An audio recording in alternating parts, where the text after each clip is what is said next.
India में heart attack के 10 million से भी ज़्यादा केसेस होते हैं हर साल।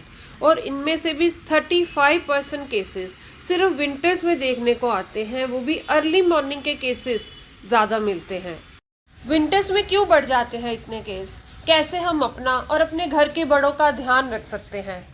जिन्हें यह प्रॉब्लम पहले हो चुकी है उन्हें क्या प्रिकॉशंस लेने चाहिए?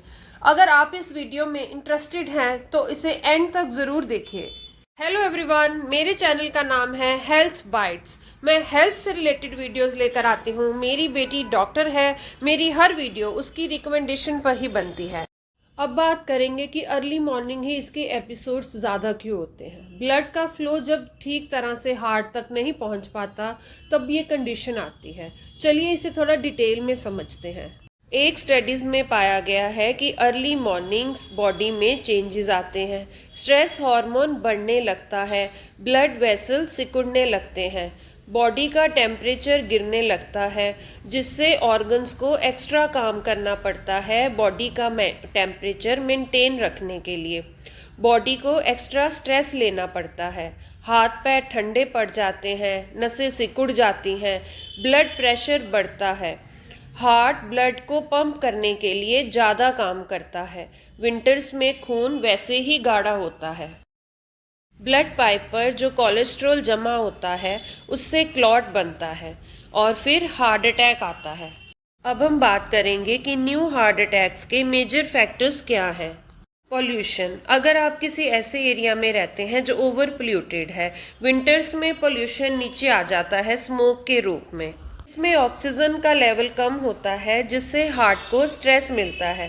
अगर आप कोई ऐसे जन हैं जिन्हें कभी अस्थमा का अटैक आया है और आपके लंग्स वीक हैं तो आपको बहुत ज़्यादा ध्यान देने की ज़रूरत है। Festival and weddings. ज़्यादातर फेस्टिवल विंटर में आते हैं और वेडिंग्स भी, तो ओवर ईटिंग बहुत हो जाती है। कई लोग अपना बढ़ा हुआ फैट दिखाकर बोलते हैं कि ये मेरा विंटर फैट है, पर ये आपके लिए प्रॉब्लम्स क्रिएट कर सकता है। लोनलीनेस। विंटर ज़्यादा होने के कारण ज़्यादा एज के लोग बाहर वॉक के लिए नहीं जा पाते, अपने फ्रेंड से नहीं मिल पाते, तो इससे उनके हार्ट पर काफ़ी स्ट्रेस आता है। डे लाइट पूरी ना मिलने के कारण विटामिन डी बॉडी में कम हो जाता है। ये एक बहुत बड़ा रीज़न है हार्ट अटैक का। ठंड लगना। खुद को ठंड से बचाने के लिए कपड़ों की लेयरिंग करना बहुत ज़रूरी है। खुद को पूरा कवर रखें ताकि ठंड आपके हार्ट तक ना पहुंच पाए। हाइड्रेशन।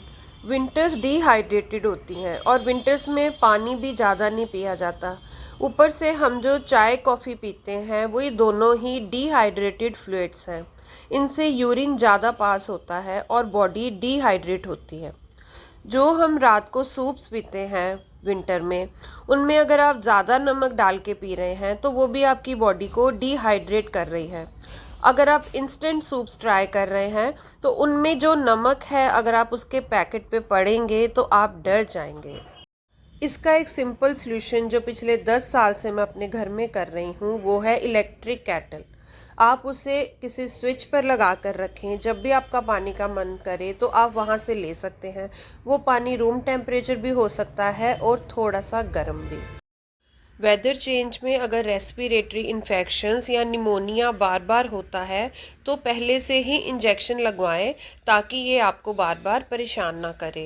कोविड के बाद से भी ह्यूमन बॉडीज़ अंदर से वीक हो गई हैं और हार्ट अटैक के केसेस बढ़ गए हैं, इसलिए अपनी बॉडी को स्ट्रॉन्ग करने के तरीके ढूंढते रहें। विंटर्स में स्मोकिंग बढ़ जाती है। एक जन अगर दिन में 5 बार स्मोक करता है तो वो विंटर में 10 बार करेगा, क्योंकि उसकी बॉडी बार बार हीट मांगती है। ये उसके हार्ट के लिए बिल्कुल अच्छा नहीं है।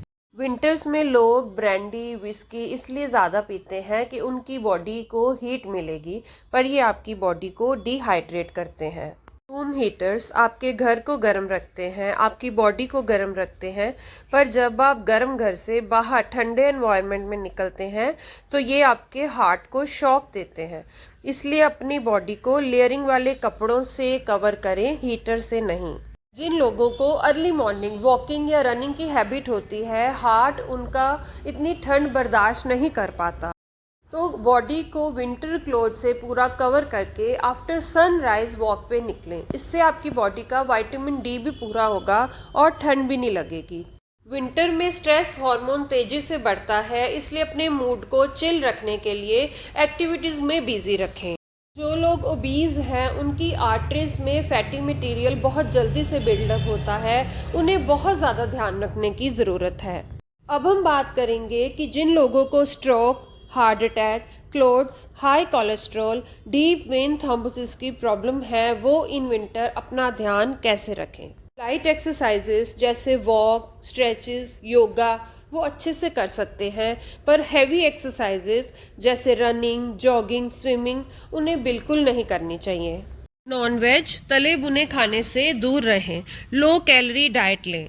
रेगुलर अपने चेकअप्स करवाते रहें। जो भी मेडिसिन आपको प्रिस्क्राइब्ड की गई हैं उन्हें टाइम पर ज़रूर लें। अगर आपका कोलेस्ट्रॉल हाई रहता है तो आप अपनी डाइट में ऑलिव ऑयल, घी, सेसमे ऑयल को रो फॉर्म में इंक्लूड करें एंड मेक श्योर कि वो एक्स्ट्रा वर्जिन हो और 100% प्योर हो। ये आपके बैड कोलेस्ट्रॉल को यानी एलडीएल को कम करता है और गुड कोलेस्ट्रॉल एचडीएल को बढ़ाने में हेल्प करता है। अगर आपको diabetes, high blood pressure, heart से रिलेटेड प्रॉब्लम्स हैं तो अपनी डाइट में ओट्स, वॉलनट्स और फ्लैक्स सीड्स को ऐड करना चाहिए। इनमें मौजूद बीटा ग्लूटन और ओमेगा 3 आपकी प्रॉब्लम्स को लो करता है और स्ट्रोक नहीं होने देता। विंटर्स में गुड डाइट लेकर हम अपने हार्ट और बॉडी को हेल्दी रख सकते हैं। वेट लॉस जर्नी पे मैंने एक वीडियो बनाई है, आप उससे हेल्प ले सकते हैं। विंटर्स में बॉडी को ज़्यादा एनर्जी चाहिए होती है, सो सूप्स, नट्स और फ्रूट्स लेते रहें। अपनी बॉडी को एक्टिव रखें। एरोबिक्स, एक्सरसाइज, योगा, वॉक जो भी आपको अच्छा लगे, फिज़िकल एक्टिविटी बहुत ज़रूरी है। लाइक और सब्सक्राइब ज़रूर कीजिए, इससे मोटिवेशन मिलती है और अच्छी वीडियो बनती है। Thank you.